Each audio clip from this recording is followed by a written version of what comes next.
여러분, 2026년 오늘 여러분의 책상 위엔 무엇이 놓여 있습니까? 빽빽한 스케줄러입니까? 아니면 아직 채우지 못한 성과 지표 보고서입니까? 그것도 아니라면 가슴속 깊이 숨겨둔 사직서 한 장입니까? 지금으로부터 625년 전 이 땅에 살았던 한 남자도 당신과 비슷했습니다. 매일 밤 홀로 등불 앞에 앉아 내일의 생존을 계산하던 남자입니다. 역사는 그를 킬방원이라 부르며 피도 눈물도 없는 학살자로 기록했습니다. 하지만 오늘 저는 여러분께 아주 발칙한 질문을 하나 던지려 합니다. 만약 그 남자가 단 한 번도 틀리지 않았다면 어떨까요? 우리는 보통 이방원을 그저 권력에 미쳐 형제들을 죽인 괴물로만 기억합니다. 하지만 그것은 역사라는 거대한 데이터가 우리에게 파놓은 가장 위험한 함정일지도 모릅니다. 왕이 되어 모든 권력을 손에 넣은 뒤에도 그는 칼을 멈추지 않았습니다. 처가 식구들을 몰살하고 자신을 도운 공신들마저 차례로 제거했습니다. 더 이상 그를 위협할 존재가 없는데도 그는 왜 멈추지 않았던 것일까요? 이제 우리는 이방원의 비밀 일기를 통해 그 잔혹한 결단 뒤에 숨겨진 진짜 이유를 추적해보려 합니다. 역사 속 가장 냉혹한 이 남자가 품었던 진짜 공포가 무엇이었는지, 그리고 그 공포가 600년이 지난 지금 우리에게 무엇을 말하는지 그 서늘한 기록을 열어보겠습니다. 2026년 버전으로 이 상황을 다시 번역해보겠습니다. 이방원이 집권하자마자 가장 먼저 칼을 댄 곳은 바로 사병혁파였습니다. 사병이 무엇인지 감이 잘 안 오신다면 이렇게 상상해 보십시오. 삼성의 부회장이 수천 명 규모의 개인 용병 회사를 운영하고 있습니다. 현대의 회장도 SK의 총수도 모두 마찬가지입니다. 국가의 경찰도 검찰도 군대도 그들에게 함부로 손을 대지 못합니다. 이것이 600년 전 조선이 마주했던 날것의 현실이었습니다. 고려 말기부터 공신들은 각자 자기만의 군대를 키워왔습니다. 정도전도, 남은도, 심지어 왕자들도 예외는 아니었습니다. 이 사병 체계가 유지되는 한 대한민국이라는 국가는 존재할 수 없고 오직 군벌들의 연합체만 남게 됩니다. 이방원이 이들을 국가의 통제 아래로 흡수한 조치는 단순한 권력 강화가 아니었습니다. 그것은 국가 보안 시스템의 전면적인 패치였습니다. 요즘 말로 하면 개인이 제멋대로 휘두르던 핵무기 발사 코드를 청와대 중앙서버로 강제 이전시킨 것과 같습니다. 당연히 엄청난 저항이 뒤따랐을 것입니다. 그리고 이방원은 그 저항을 차가운 칼날로 정리했습니다. 그렇다면 이방원의 진짜 적은 누구였을까요? 배다른 형제였던 방석이었을까요? 아니면 재상 중심의 국가를 꿈꿨던 설계자 정도전이었을까요? 여러분, 놀랍게도 둘 다 틀렸습니다. 이방원의 비밀일기 속에 기록된 진짜 적은 바로 불확실성이었습니다. 태종 원년 6월의 기록을 들여다보겠습니다. 오늘도 아버지는 나를 보지 않으신다. 정도전은 재상이 나라를 이끌어야 한다고 말한다. 그 말이 맞을지도 모른다. 만약 그 재상이 성인 군자라면 말이다. 하지만 재상이 탐욕스럽다면 혹은 어리석다면 그 책임은 누가 지는가? 왕은 그저 상징이 되고 실권자는 책임 없이 군림하게 된다. 이것이 고려가 무너진 진짜 이유다. 나는 그 비극의 반복을 막아야만 한다. 설령 내가 세상에서 가장 지독한 악당이 되더라도 말이다. 정도전이 꿈꿨던 모델은 사실 굉장히 선진적이었습니다. 현대 민주주의의 내각제와 닮아 있었으니까요. 하지만 이방원이 꿰뚫어본 지점은 전혀 달랐습니다. 책임지지 않는 권력은 반드시 부패한다는 진리였습니다. 왕이 허수아비가 되는 순간 그 고통은 고스란히 백성들의 몫이 됩니다. 이방원은 그 끔찍한 시나리오를 결코 용납할 수 없었습니다. 이제 우리는 이방원이 왕이 된 뒤에 저지른 가장 이해하기 힘든 행동을 마주해야 합니다. 바로 자신의 처가 식구들을 몰살한 사건입니다. 왕비의 오빠들인 민무구와 민무지를 왜 죽여야 했을까요? 이미 권력은 완벽하게 자기 것인데 말입니다. 이 질문에 답하기 위해서는 권력의 구조적 생리를 이해해야 합니다. 중국의 역사를 보면 한나라는 외척이 권력을 독점하며 망했고 당나라 역시 환관과 외척의 횡포로 무너졌습니다. 이방원은 역사책을 통달한 지독한 공부벌레였습니다. 그는 너무나 잘 알고 있었습니다. 지금 민씨 형제들이 왕의 처남이라는 이유로 권력의 핵심에 앉아 있다면 훗날 세종이 왕이 되었을 때 어떤 일이 벌어질지를 말입니다. 세종의 외척과 새로운 권력 라인이 형성되고 권력은 결국 핏줄을 타고 사유화될 것입니다. 이방원의 일기는 이렇게 말합니다. 민씨 형제들은 지금 내 편이다. 하지만 내 아들이 왕이 되는 날 그들은 왕의 외삼촌이라는 이름으로 군림할 것이다. 그날에도 그들이 내 아들의 편일 거라 누가 보장할 수 있는가? 불확실성은 반드시 제거해야 한다. 내 손이 피로 물들지언정 말이다. 잔인하게 들리십니까? 그렇습니다. 그것은 인간으로서 차마 할 수 없는 선택이었습니다. 하지만 이방원이 이 피비린내 나는 결정을 내리지 않았다면 우리는 전혀 다른 역사를 마주했을지도 모릅니다. 이방원은 단순히 사람을 죽인 것이 아니라 미래의 비극을 미리 잘라낸 것입니다. 그는 당장의 평화보다 100년 뒤의 안정을 선택한 리스크 매니저였습니다. 그는 자신의 아내인 원경왕후의 통곡 소리를 뒤로하고 차가운 방에 홀로 앉아 다음 수를 계산했습니다. 사랑하는 여인의 증오를 감내하면서까지 그가 지키고자 했던 것은 무엇이었을까요?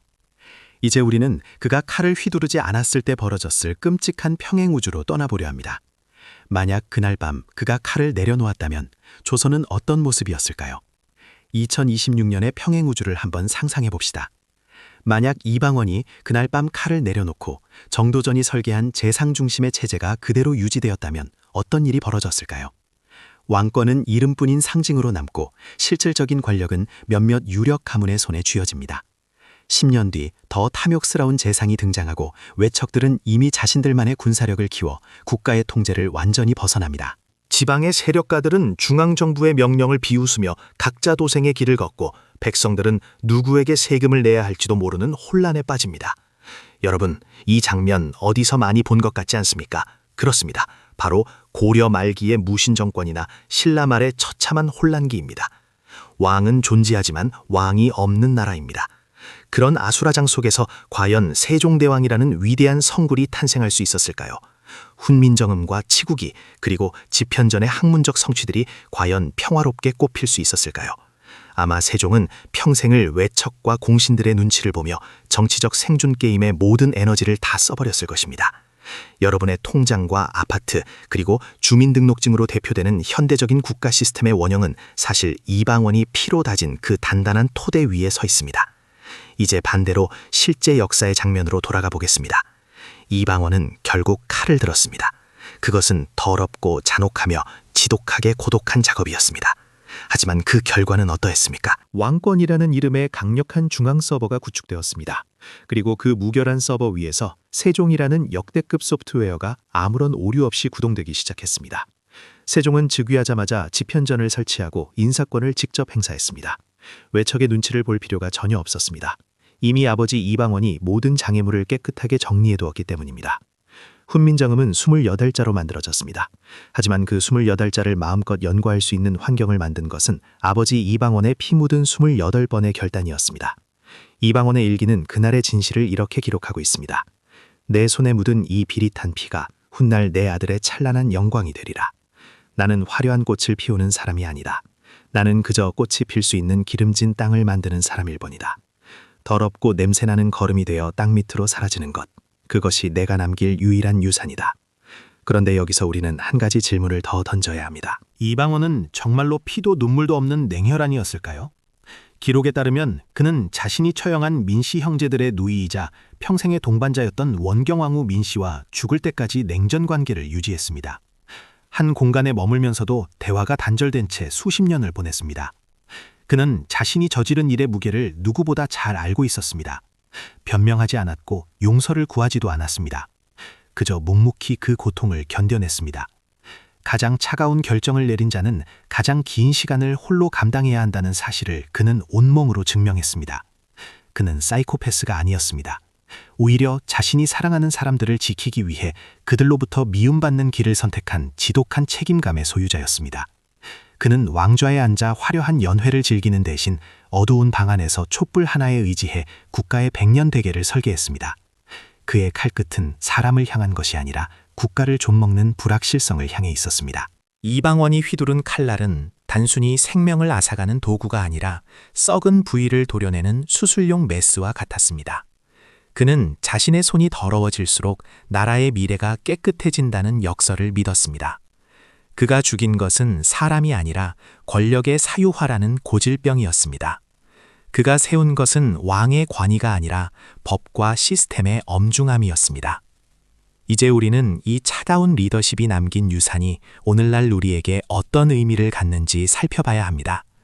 킬방원이라는 이름 뒤에 숨겨진 한 남자의 진심이 우리에게 묻고 있습니다.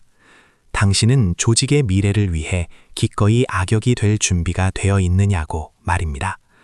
이 질문은 600년 전의 궁궐 담장을 넘어 오늘날의 사무실과 회의실로 이어집니다.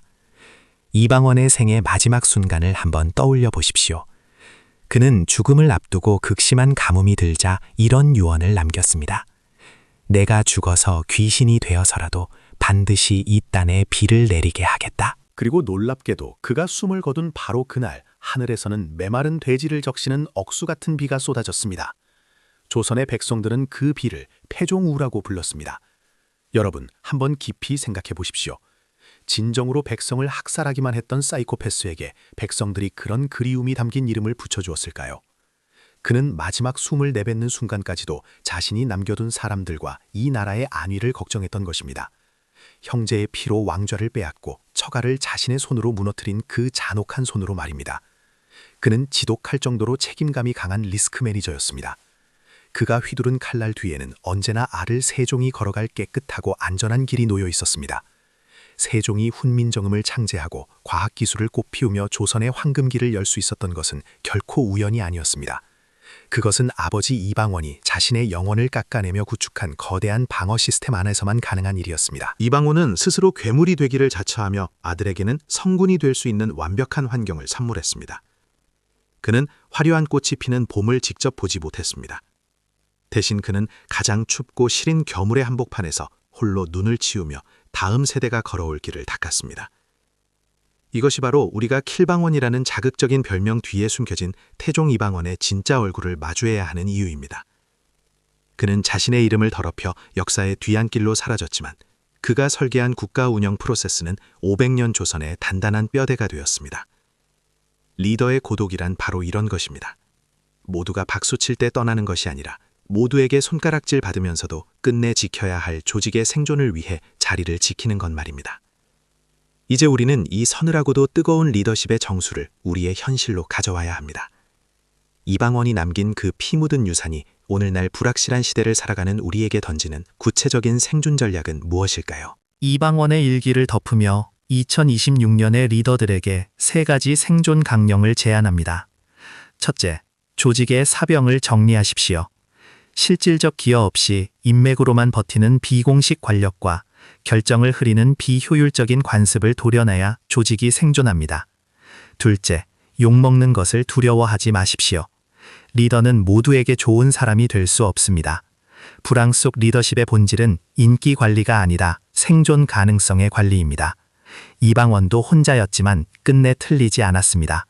셋째, 다음 세대를 위한 시스템을 남기십시오. 내가 떠난 자리에서도 스스로 돌아가는 투명한 프로세스를 만드는 것이 리더가 남길 진짜 유산입니다. 이방원은 죽었지만 그가 설계한 시스템은 조선 500년을 버텼습니다. 마지막 질문입니다. 여러분이 만약 1400년의 이방원이었다면 형제의 피가 묻은 그 칼을 내려놓으셨겠습니까? 아니면 더 깊게 휘두르셨겠습니까? 차가운 통찰을 댓글로 남겨주십시오. 저는 이방원의 편을 든 것이 아닙니다. 리더의 칼은 누구를 위해 드는 것인가를 묻고 있는 것입니다. 다음 편에서는 이방원의 후계자이자 가장 완벽한 왕, 세종의 이야기를 들려드리겠습니다. 가장 잔인한 아버지가 만든 토대 위에서 가장 찬란한 꽃을 피운 아들의 이야기입니다. 시청해주셔서 감사합니다.